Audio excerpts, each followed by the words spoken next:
think everyone had a good spirit about them. I had never been to New Orleans. Driving down, I didn't really know what to expect. We were planning to just do our best. So we're leaving, and I think we've already lost one car, but that's okay. Because we all have directions. On the road again.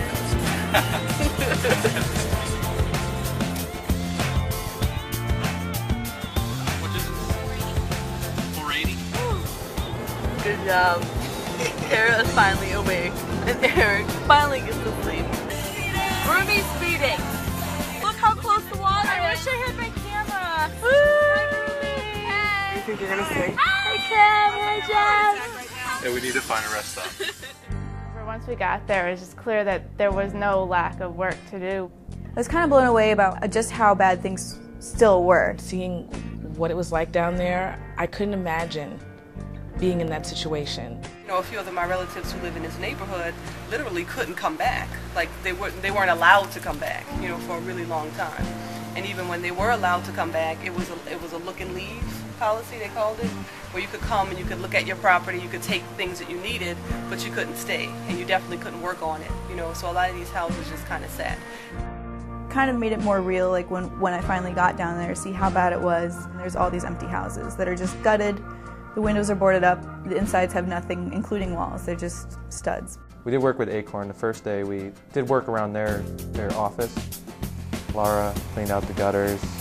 I pressure washed the outside of the house to make it look more appealing. And then we cleaned up the backyard because it was a total mess. They worked very hard all day, starting around 9 in the morning, and we'd finish up at 3 or 4. It could be painting houses. Some of the days we were actually changing light bulbs in houses to compact fluorescence. We're working with Greenlight New Orleans, replacing light bulbs, putting in fluorescent light bulbs to reduce cost and carbon footprint. We're painting! The second day we went and painted the house of a victim of the hurricane. We had students working at a food kitchen.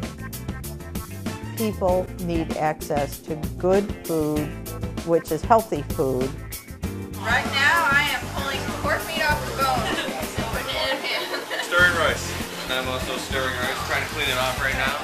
A soup kitchen is a wonderful place for students to get experience with how to prepare food for people whose immune systems may be not as good as other people's immune systems.